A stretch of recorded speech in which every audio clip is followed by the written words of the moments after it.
신년도에 새해 복 많이 받으세요. 이런 인사들을 우리가 많이 나눴습니다. 이것이 신년도에 특별히 설 명절에 주고받는 우리 한국 사람들의 그런 전통 언어입니다. 새해 복 많이 받으세요. 이런 말을 많이 듣고 우리가 또 이런 말을 했습니다. 그런데 이런 말을 왜 하는가 이러면 한번 생각을 해 보신 적 있나요? 새해 복 많이 받으세요 할 때에 그저 남이 하니까 다른 사람이 하니까 의례껏 그저 신년도가 되면은 새해 복 많이 받으세요 이렇게 인사를 하는데, 그런데 이 새해 복 많이 받으세요라고 하는 말은 우리가 한번 잘 생각을 해보면은, 자, 이 복 많이 받는다라는 말이, 이 복이라는 것이 이 중국말로 참 상서롭다 이제 그런 뜻이잖아요. 아주 경사스러운 것이라든지 혹은 아주 좋다 이거예요. 좋은. 그리고 이 복이란 말이 착하다는 의미도 있습니다. 그러니까 복을 받으세요 할 때는 내가 주는 거예요. 새해 복 많이 받으세요. 복이 어디 있습니까? 그러니까 이 복이라는 것이 누가 주는 것일까? 복을 받으라는 말을 하지만은 그냥 뭐 복 받으라고 그 얘기를 해놓고 그 복 받으라고 한 분이 나에게 복되지 않는 일을 하는 경우가 또 많이 있잖아요. 복 많이 받으세요 해놓고 그냥 금방 돌아서서 복 받지 못하게 만드는 일도 허다합니다. 우리가 인사를 할 때에 우리가 그런 의례껏 그저 남이 하니까 그냥 따라하는 그런 것이 아니라 한번 생각을 해보고, 그러니까 복 받으세요 하는 거는 내가 있으니까 복을 주든지 어디서 만들어서 있는 복을 받으라고 해야 되는데, 그러니까 이게 좀 애매해요. 복이 어디 있는 복을 말하는 것인지. 그래서 우리가 이 복 받으세요, 복 많이 받으세요 하는 말이 조금 우리가 생각을 해봐야 하는 말이다 이 생각을 합니다. 우리가 이 미국에서는 해피 뉴 이어 그러잖아요. 해피 뉴 이어. 그러니까 새해에 행복하세요 하는 겁니다. 그러니까 뭐 누가 주고 누가 받는 게 아니고 행복하라고 하는 말이니까 이것은 뭐 어법이 맞는 것 같아요. 스스로 행복하라는 거니까. 그러니까 누가 주거나 받는 게 아니라 행복하세요 하는 거는 괜찮아요. 근데 복 많이 받으세요. 복을 많이 받아라 하는 거는. 그래서 우리가 이 행복한 삶을 이루어야 되는데, 그 옛날에는 세배를 드릴 때에 윗사람이 복 많이 받아라, 복 많이 받게 이렇게 얘기를 했는데 아랫사람이 높은 분에게 복 많이 받으세요 그랬다가 따귀를 맞았다 그래요. 왜냐하면은 네가 뭔데 어디서 복을 준단 말이냐 그랬다는 거예요. 그런데 요즘에는 어린아이가 누군 무조건 복 많이 받으세요, 새해 복 많이 받으세요 그런단 말이에요. 그래서 우리 전통 예절의 가르침을 보면은 큰 절을 하면서 이제 높은 분에게는, 어른들에게는 복 많이 받으세요 그렇게 하지 않고 과세 안녕하셨습니까? 새해에 강령을 빕니다 이렇게 했다는 거예요. 자, 여러분 한번 생각해 보세요. 새해 복 많이 받으세요. 자신이 만들어주는 것도 아닌데 받으라고 하는 거니까 그 주제 넘는 얘기가 된다 그 말이에요. 그러니까 어른들에게 복을 내가 주는 것처럼 드리는 것처럼 복 많이 받으세요 하는 것은 사람이 조물주처럼 그렇게 생각되는 좀 황당한 얘기가 된다 하는 겁니다. 그래서 누구에게나 새해 복 많이 받으세요 하는 말이 무난한 인사 같지만은 생각해보면 조금 모순이 있다. 여러분 어떻게 생각하세요? 목사님 억지 부린다 그렇게 생각합니까? 그래서 제가 이런 새해에 이런 인사법을 생각해 봤습니다. 새해에 복을 많이 만드세요 이렇게. 그러니까 복에 대한 기대 심리를 갖게 하는 게 아니라 스스로 우리가 복을 만들자, 복을 만들어서. 한번 인사해 볼까요? 옆에 분들하고 새해 복 많이 만드세요.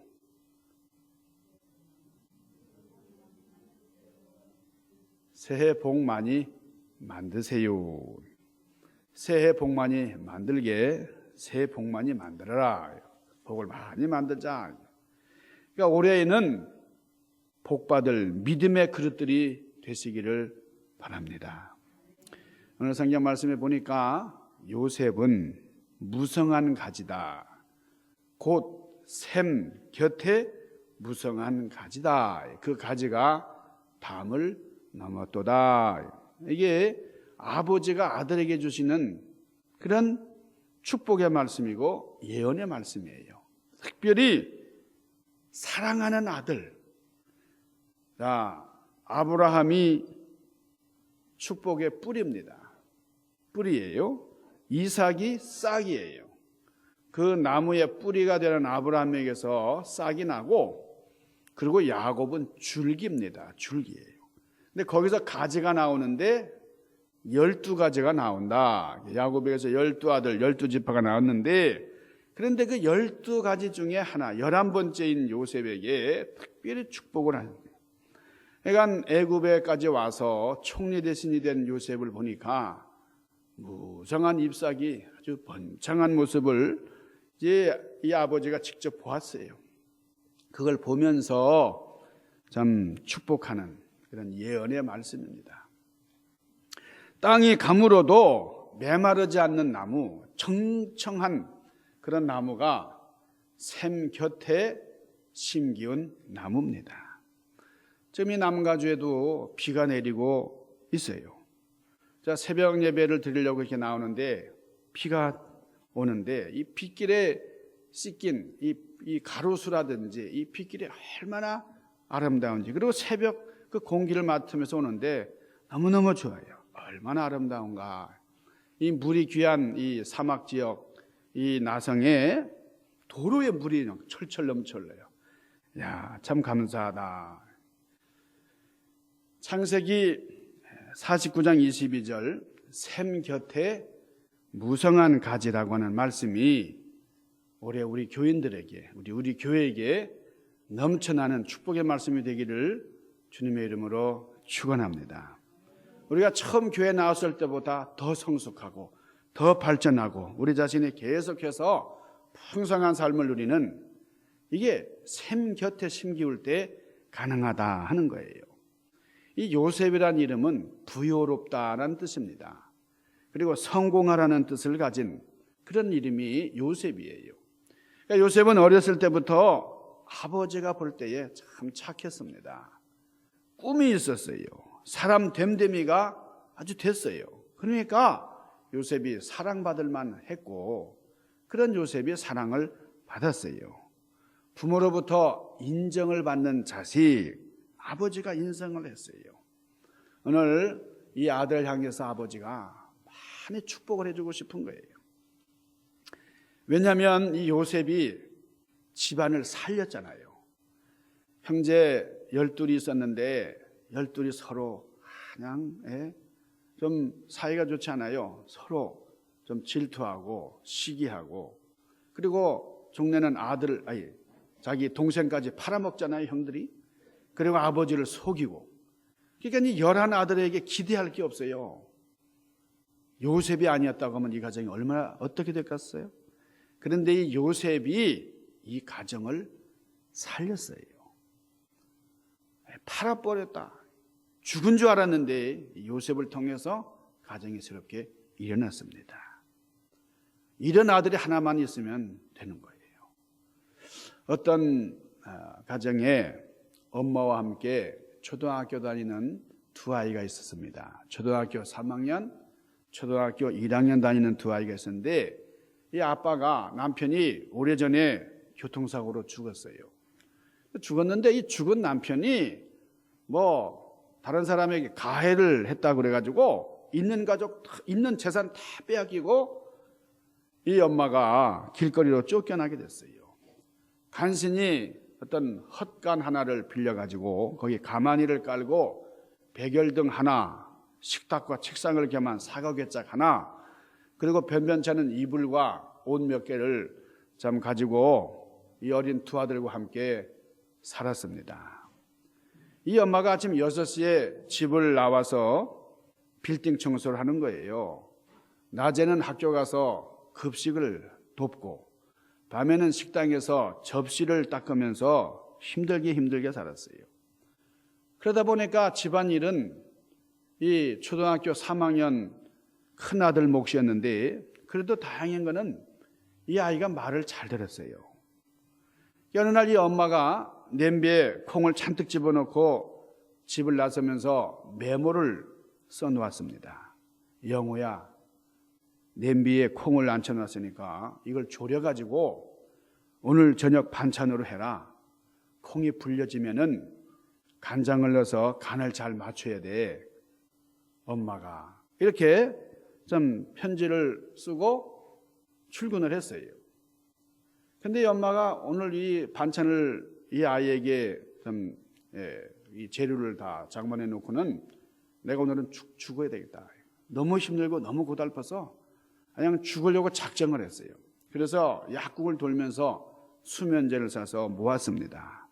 너무 시달리니까 그래서 내가 수면제를 먹고 이제는 죽는다. 집에 돌아왔는데 이 두 아이가 잠들어 있어요. 이불을 쓰고 잠들어 있는데 이 큰아들 머리맡에 편지가 있는 거예요. 엄마에게, 엄마, 오늘 엄마가 말한 대로 콩이 물렁해졌을 때에 간장을 부었는데 동생이 짜서 못 먹겠다고 투정을 해요. 그래서 한 대 때렸더니 울다가 잠들어 버렸어요. 열심히 콩을 삶았는데 엄마 용서해 주세요. 내일은 일 나가기 전에 엄마 힘들어도 저를 꼭 깨워주세요. 저에게 직접 말씀을 해주시면 제가 그 콩 삶는 법을 잘 배울게요. 엄마 피곤하지요? 저희들 때문에 엄마가 고생하는 것 제가 다 알아요. 꼭 건강하세요. 제가 먼저 잘게요. 엄마를 사랑하는 영호가. 이 아들의 편지를 읽다가 엄마가 그냥 활칵 눈물이 쏟아지는 거예요. 예? 자살하려고 작정을 하고 이제는 난 아무런 소망이 없고 너무나 힘들어서 이 세상을 하직하려고 했는데 이 초등학교 3학년 다니는 이 어린 아들이 그 편지를 보고서는 엄마 이제는 말 잘 들을 거예요. 열심히 살 거예요. 엄마 건강하세요. 이런 편지를 보고서 이 엄마가 그냥 그 눈물 범벅이 돼가지고 그래서 이 콩자반 너무 짜서 못 먹겠다고 한 이 작은 아들이 먹지 못하겠다고 투정했던 이 콩자반을 이 눈물 범벅이 된 채 먹었다고 합니다. 결국 이 아들의 편지 한 장이 엄마의 목숨을 건졌고 가정이 깨지지 않고 다시 힘을 낼 수 있었다 하는 거예요. 이 아이가, 이 아들이 어머니를 살렸을 뿐만 아니라 이 영호가 훌륭한 인물이 되었다는 거예요. 자, 이 한 가정에 이런 아이가 있으면은 그 가정은 망하지 않습니다. 모든 아들이 다 똑똑해서가 아니고 정말 출중한 한 아이가 있어서 가정이 살아요. 영호와 같은 한 아들이 가정을 살리고 회복시킨 것처럼 믿음의 사람 하나만 있으면 교회가 살고 공동체가 회복이 된다는 거예요. 우리는 오늘 여기 요셉이 받았던 담을 넘는, 가지가 담을 넘는, 내 울타리 안에서만 만족하는 게 아니라 담을 넘는 그런 축복의 가지가 되기를 주님의 이름으로 축원합니다. 이 신구약 성경을 통해서 이름이 바뀌는 그런 일들이 여럿 있습니다. 하나님께서 아브라함에게 이름을 바꿔주셨어요. 너는 이제 아브라함이라 하지 않고 아브라함이라 할 것이다. 열국의 아버지다. 모든 이들의 아버지다. 그랬어요. 야곱을 향해서는 이제 너는 야곱이 아니라 이스라엘이라 부를 것이니 이는 네가 하나님과 겨루어 이겼음이라 그랬어요. 예수님께서 어부였던 시몬을 향해서 뭐라 그러셨어요? 네 요한의 아들 시몬아, 내가 이제 게바라 것이다. 장차 게바라 할 것이다. 게바는 번역하니 베드로라 말씀하셨어요. 여러분이 이름은 예언적인 그런 의미를 가지고 있습니다.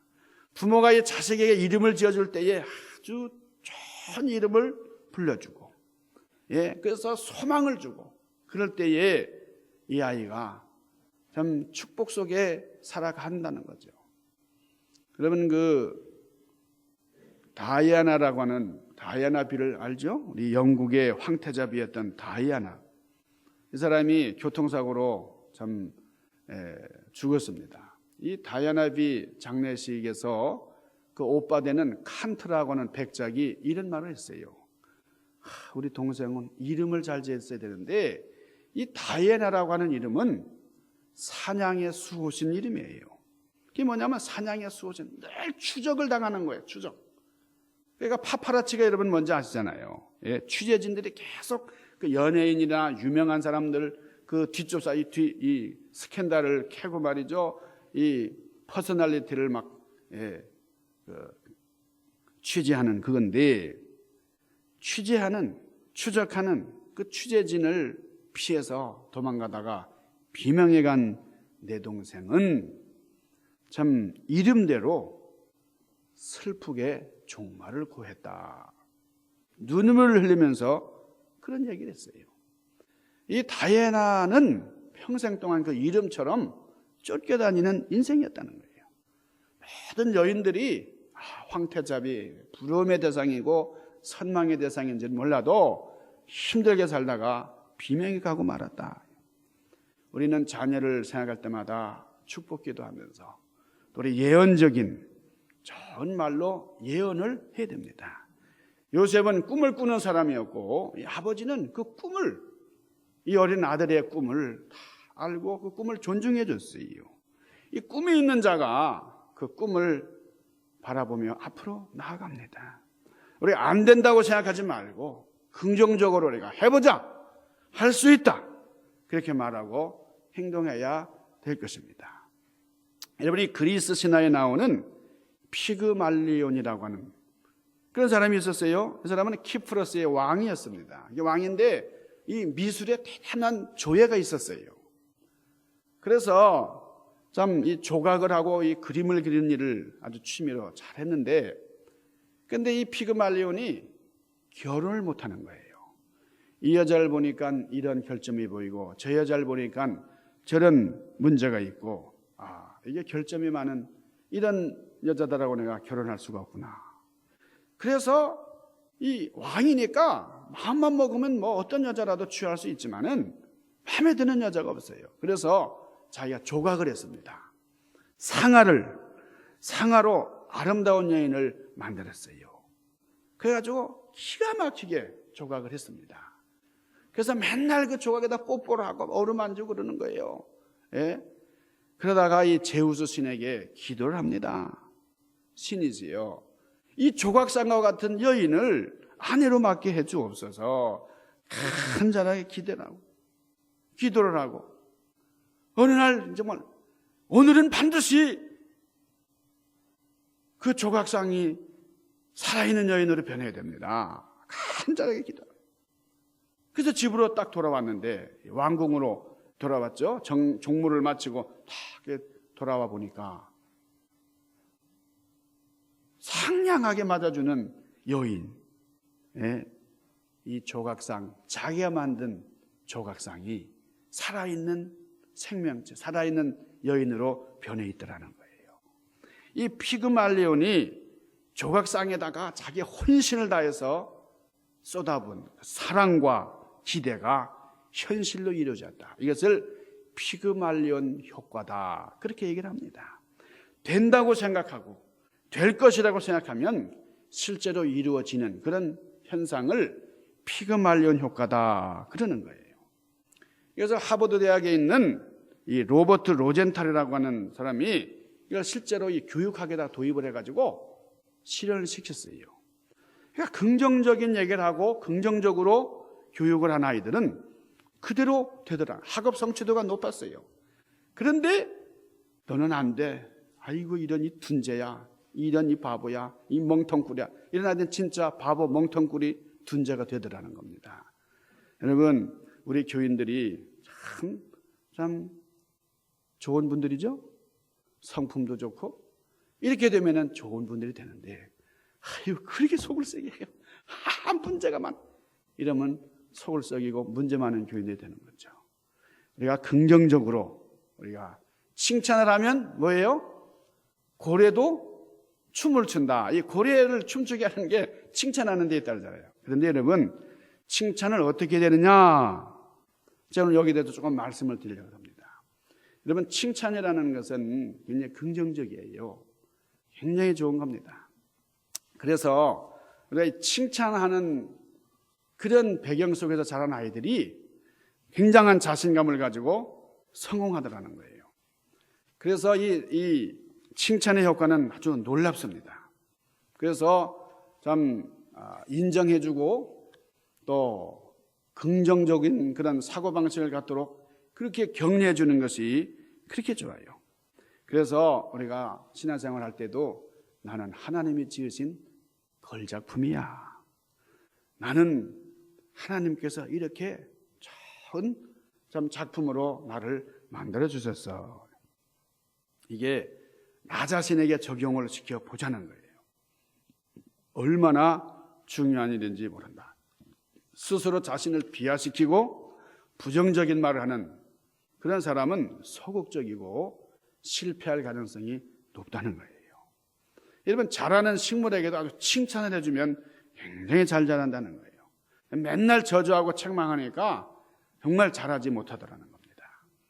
일본의 파동학자 에모도 마사로라고 하는 사람이 있는데 이 사람이 유명한 책을 썼어요. 물은 답을 알고 있다. 이 모든 만물이 생명체가 없는 것 같은 이 사물들도 반응을 한다는 거예요. 무엇에 반응을 하느냐? 소리에 반응을 하는 거예요. 특별히 사람이 하는 말에는 힘이 있다는 거예요. 우리가 말을 향해, 이 물을 향해서 모욕적인 말을 하면은 이 물이 결정체가 막 흔들리는 거예요. 여러분, 우리 혜미 집사님이 너무나 잘 아시는 건데, 그러니까 이 물에다가 악마라고 하는 글씨를 써서 붙이면은 그 결정체들이 아주 보기 흉한 구멍이 뚫려버린다는 겁니다. 근데 물을 보면서 고마워, 감사해, 그러면서 긍정이. 여러분 물 마실 때 한 번쯤 고마워 쫙 마셔. 물 한 번만. 땡큐. 참 맛있어요. 여러분, 그럴 때에 물이 육각형을 띈다. 육각형. 여기 물이 육각형을 띠는 걸 육각수라 그러는데 이 분자가 육각형으로 바뀌어요. 그럼 이게 이 암세포를 가서 이 물이 막 에워싸가지고 암을 죽여버려요. 예, 우리가 보통 이 물의 분자가 사각수 혹은 오각수인데 이 칭찬을 받고 이 파동을 하는데 육각수가 되더라는 겁니다. 여러분, 이 말이 전해지는 그 사랑의 주파수, 이게 영향을 받는데 여러분 서로 미워하고 저주하고 부정적인 말을 주고받으면은 여러분의 인체가 물이에요. 70% 이상이 물로 구성이 됐어요. 어렸을 때는 80% 이상이 물인데 자라면서 점점 70% 가다가 나이가 많아지면 60%로 줄어드는 물이. 그러니까 물을 많이 우리가 마셔야 되는데 여러분이 우리가 인체가 물인데 칭찬을 해주면은 물의 파동이 우리를 아주 힘있고 활력 있게 만든다는 거예요. 이 잠언서 18장 21절에 보면 그러므로 죽고 사는 것이 혀의 권세에 달렸다 그렇습니다. 긍정적인 말하고 또 격려가 되는 말하고 이 성령께서 주시는 성령 충만한 성령의 언어를 우리가 표현하며 살아간다고 하면은 생명력 있는 삶을 구가하게 될 것입니다. 물이 사랑을 받으니까 생기가 나고 아름다워져. 여기 22절 보니까 요셉은 무성한 가지 곧 샘 곁에 무성한 가지라 그랬죠? 그러니까 샘 곁에 이 물 옆에 나무가 있어야 되는 거예요. 가지 스스로 열매 맺는 게 아니잖아요. 샘 곁에 있어서 가능한 겁니다. 우리가 하나님 곁에 생명의 근원, 생명의 원천 되시는 하나님 곁에 있어야 인간관계도 회복이 되고 물질 관계도 회복이 되고 하나님과 진정한 관계의 회복을 이루는 것이 이렇게 형통의 역사를 이룬다 하는 거예요. 자, 오늘 여기 요셉이 담을 넘었다 할 때에 이 담을 넘는 것은 요셉이 그냥 칭찬만 들어서 오늘 이런 가지를 넘는 축복을 이룬 게 아니잖아요. 여러분, 이 요셉은 아주 험난한 인생 과정을 많이 지났습니다. 우리가 칭찬을 하는 것이 좋긴 하지만은 무조건적으로 칭찬하는 게 아니에요.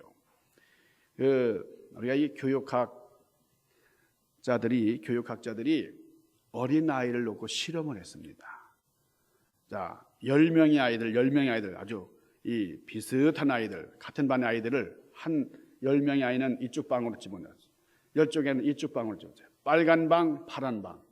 자, 그걸 들어가지고 이 빨간 방에 있는 아이들에게는 그런 거예요. 넌 참 똑똑하구나. 야, 너 이렇게 똑똑하냐? 칭찬을 막 해주는 거예요. 한쪽 반에 있는 아이들. 자, 그래서 시험 문제를 이렇게 풀게 했습니다. 시험 문제를 풀게 하는데 이쪽에 있는 아이들, 이쪽 방에 있는 아이들 똑같은 시험 문제를 풀게 했어요. 각각의 방에다가 이 퍼즐로 된 이 수학 문제, 그 문제함을 2개를 딱 놓고 거기다가 하나는 어려운 문제, 하나는 비슷한 문제 이렇게 놓고서 그거를 이제 초이스하게 했어요. 첫 번째는 무조건 시험을 풀게 했어요. 이쪽 방에 있는 애들도 무조건 시험을 풀게 했어요. 시험을 풀고 난 다음에 두 번째 시험을 볼 때는 어려운 문제, 비슷한 문제 이 2가지를 놓고 어느 걸 선택할래? 그랬더니 이쪽 방에 있는 아이들은 10명의 아이가 다 비슷한 문제를 골랐어요. 이쪽에 있는 아이들은 10명의 아이가 다 어떤 문제예요? 어려운 문제를 고르더라는 거예요. 왜 이런 반응이 일어났을까요? 이쪽에 있는 아이들은 그냥 쉬운 문제를 선택을 하려고 하고 이쪽에 있는 아이들은 어려운 문제에 도전을 하려고 하는 이유가 뭐냐? 이 아이들이 똑똑하고 이 아이들이 덜 똑똑하고 그게 아니라 선생님의 말이 있었어요. 선생님의 말. 자, 선생님이 선택을 하도록 기회를 주면서 이런 거예요. 너는 왜 이렇게 똑똑하냐? 정말 똑똑하게 생겼다. 넌 정말 참 굉장한 아이다. 막 그러고서 시험을 풀게 했더니 그래서 이 시험 문제를 고르라고 했더니 너는 할 것 없이 그런 칭찬을 들은 아이들은 다 비슷한 문제, 쉬운 문제만 고르더라는 거예요. 근데 이쪽에 어려운 문제에 도전한 아이들은 선생님이 뭐라고 얘기하는 거니? 야, 너 시험 문제를 푸는데 진지하게 풀더라. 야, 너 굉장히 노력을 많이 하네. 이런 얘기를 해준 거예요. 야, 너는 그래 정말 열심을 다해서 그 문제를 풀었네. 그랬다는 거예요. 그런 얘기를 듣고 난 아이들은 어려운 문제, 100% 어려운 문제를 선택을 했는데 여러분 그게 뭘 말하는 거냐? 우리가 똑똑하다, 너 잘났다, 칭찬만 계속 해가지고는 여러분 교육이 아니라는 거예요. 여러분 교육은 칭찬이라는 거는 책망할 때 책망하고 잘못됐을 때 잘못했다고 얘기해 주는 것이 그게 진정한 사랑이에요. 여러분 우리 교회라는 곳이 어떤 곳이에요? 그냥 뭐 싫은 얘기를 못해, 책망도 못해, 잘못인 걸 알면서도 그냥 넘어가요. 여러분 성경에서는 그걸 정말로 큰 문제다 지적을 하시는 거예요. 여러분 우리가 죄인이라고 죄인인 것을 우리가 알고 인정한다는 것, 그게 신앙의 출발이에요. 그게 회개입니다. 회개가 뭐예요? 회개하지 않으면 세례도 받을 수가 없어요. 회개는 신앙의 출발점이에요. 내가 죄인이라는 것을 고백하는, 죄인이라는 걸 알려줘야 되고 잘못한 걸 잘못한 것이라고 인정을 해야 됩니다. 우리가 칭찬을 해야 되지만은 그 칭찬이라는 것은 긍정적이고 격려가 되는 칭찬이 해야 되지만 잘못한 것까지도 너 잘했다, 너 잘하고 있다, 맨날 칭찬만 받으려고 그래요. 조금이라도 싫은 얘기를 들을 수가 없어요. 이런 아이들이 자 칭찬을 해주고 똑똑하다고 해줄 때에 그 아이들이 기뻐가지고 막 좋아하는 게 아니라 실험을 하는데 그 아이들의 얼굴 표정을 다 이렇게 점검을 했더니 불안해하는 거예요. 너 똑똑하네, 너 정말 IQ도 높고 굉장하네, 막 이렇게 얘기할 때 좋아하긴 하는데 아이들의 마음속에 불안한 거예요. 언제? 그래서 이 아이들이 쉬운 문제를 두 번째는 쉬운 문제를 택하다는 거예요. 왜냐하면 내가 똑똑한데 이것이 평가받는 거기 때문에 두 번 다시 똑똑하지 못해서는 안 되기 때문에 그래서 어려운 문제에 도전을 안 하더라는 겁니다. 여러분, 많은 영재들이 있어요. 우리 한국에도 수재라고 이름난 아이들 많지만은 그 아이들의 삶이 끝까지 수재로 남았느냐? 아닙니다. 우리 주변에도 뭐 어렸을 때에 뭐 수학적인 계산, 무슨 언어에 대한 탁월한 기술을 가진 아이들이 많이 있지만은 그 아이들 두각을 나타내서 얼마나 좋았겠어요. 근데 이게 오래가지 못하고 그 아이들이 성인이 돼가지고 뭐라고 고백을 하느냐? 어렸을 때 왜 그렇게 칭찬만 하고 내가 잘못된 것을 지적을 안 해줬냐는 거예요. 그게 칭찬이 아니라는 거예요. 여러분, 진정한 칭찬은 내가 잘못된 길 나갈 때 잘못했다고 야단치고, 여러분, 목사가 이런 권위가 없어서는 여러분 목회가 아니에요. 여러분, 천국만 있습니까? 지옥이 있는 걸 가르쳐주는 게 목사예요. 잘못하겠는데 잘했다고 할 수는 없는 거예요. 여러분, 놀라운 것은요, 그 다음에 두 가지 또 박스를 놓고서 이 두 방의 아이들 또 시험을 했어요. 한 박스에다가는 다른 아이들 점수가 들은 박스, 또 한 박스에다가는 문제를 쉽게 푸는 비결, 이 두 개를 놓고서 진지한 노력을 했던 아이들에게 이걸 줬더니 100%다 다른 아이들 점수에는 신경 쓰지 않고 어떻게 이 문제를 풀 수 있는가, 그 박스를 다 요구했다는 거예요. 그런데 똑똑하다, 너 잘났다 하는 그런 아이들, 그렇게 스포일된 아이들에게 그 두 박스를 주고서 선택하라 그랬더니 100% 어느 걸 골랐을까요? 다른 아이들 점수, 그걸 다 달라는 거예요. 다른 아이가 어떻게 하나. 여러분, 이 교육이라는 것이 말이죠, 여러분, 특별히 신앙 교육이라는 것은 하나님, 제가 잘못했습니다, 뉘우치는 게 신앙이고, 내 잘못을 지적당했을 때에 수용할 줄 아는 것이 신앙이에요. 나는 계속 칭찬받아야 됩니다. 이게 내가 좀 실수했어도 괜찮지 않습니까? 아니에요. 여러분, 칭찬이 분명한 힘이고 긍정적인 그런 도구가 되는 분명한 툴이기는 하지만은, 그러나 지속적인 칭찬은 문제가 된다 그랬어요. 여러분, 요셉이 그 어머니 아버지 밑에서 계속 칭찬만 받고 자랐다고 하면 이 아이가 다물없는 무성한 가지가 됐을까요?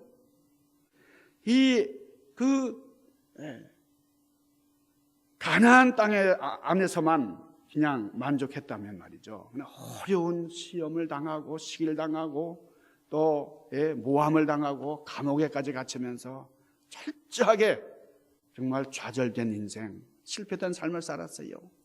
그럴 때 요셉의 마음속에 하나님의 섭리가 이렇구나 알았던 거예요. 어려운 문제를 풀었던 그 친구들은 똑똑하다고 칭찬받았던 그런 아이들보다 어떻게 더 열심히 문제를 풀어야 될까 스스로 노력하고 진지하게 문제를 풀어갈 수가 있더라는 겁니다. 여러분, 교회에서 칭찬해야 돼요. 세상에서보다 더 많은 칭찬이 있어야 돼요. 그러나 까닭없는 칭찬, 조금 일을 하고서 그냥 막 칭찬을 요구하면 이건 큰 문제가 되는 거예요. 여러분, 우리가 이 쌀쌀맞게 대하는 것은 사랑이 아닌 줄 알아요.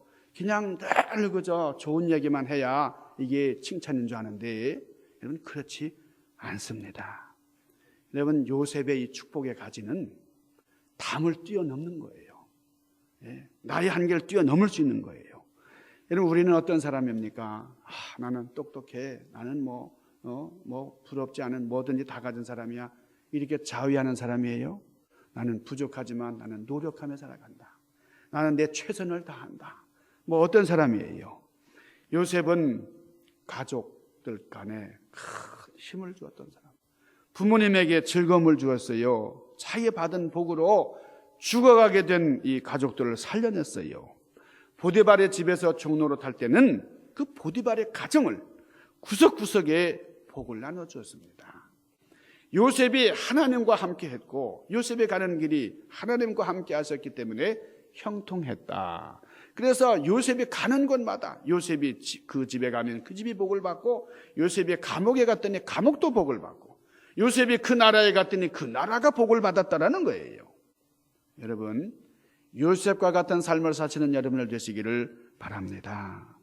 그 받은 복이 나만이 아니라 나와 함께하는 다른 사람들이 계속 영향을 받는 그런 축복의 주인공들이 되시기를 바랍니다. 담을 넘었다는 말은 나의 한계를 뛰어넘는 거예요. 여러분, 나는 누가 나에게 좀 실수했다든가 내가 잘못했다고 하는 말만 들으면 견딜 수 없는, 이걸 모욕이라고 생각하며, 그렇습니까?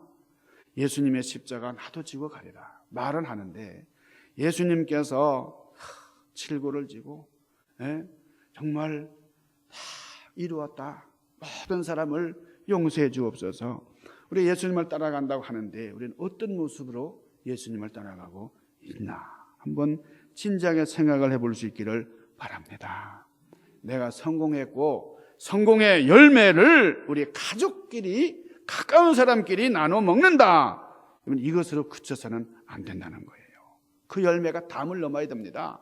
그래서 어떤 사람이든지 우리가 수용하고 포용할 수 있어야 돼요. 여러분, 노블레스 오블리주라는 말은 이 프랑스 말이 있습니다. 노블레스 오블리주, 뭐예요? 우리가 고귀하다고 할 때는 그 고귀한 만큼 의무가 수반돼야 된다는 거예요.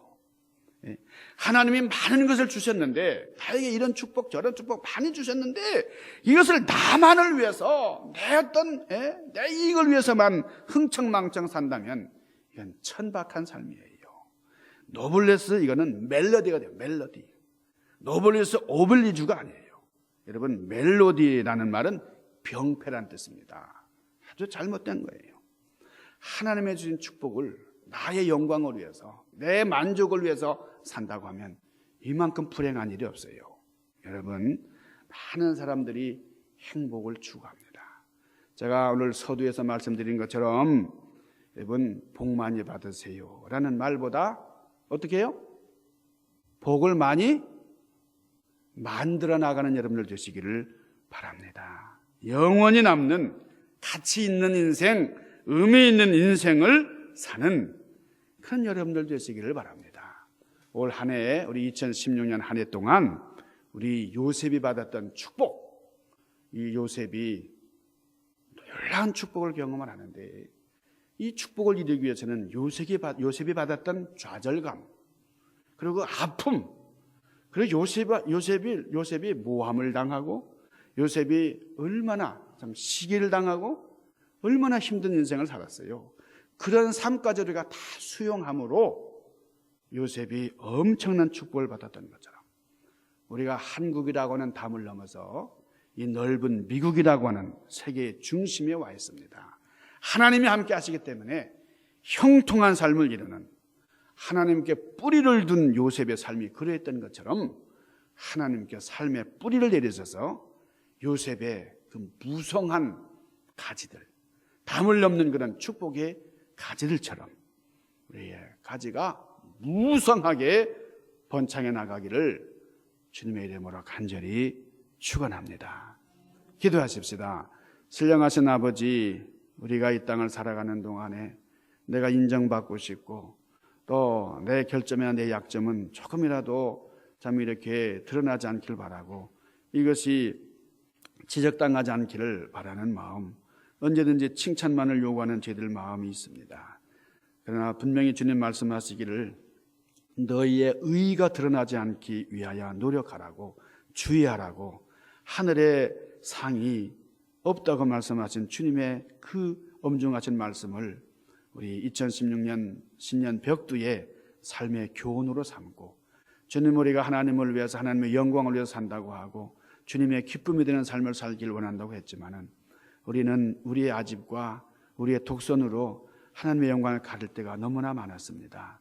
하나님, 신실한 주님의 종들이 되기 위하여 부단히 노력하고, 이 요셉처럼 각고의 그런 아픔을 통해서 주님의 영광을 이루는 축복의 주인공들 되도록 은총으로 함께하여 주옵소서. 예수님 귀하신 여름 받들고 간절히 구하옵나이다. 아멘.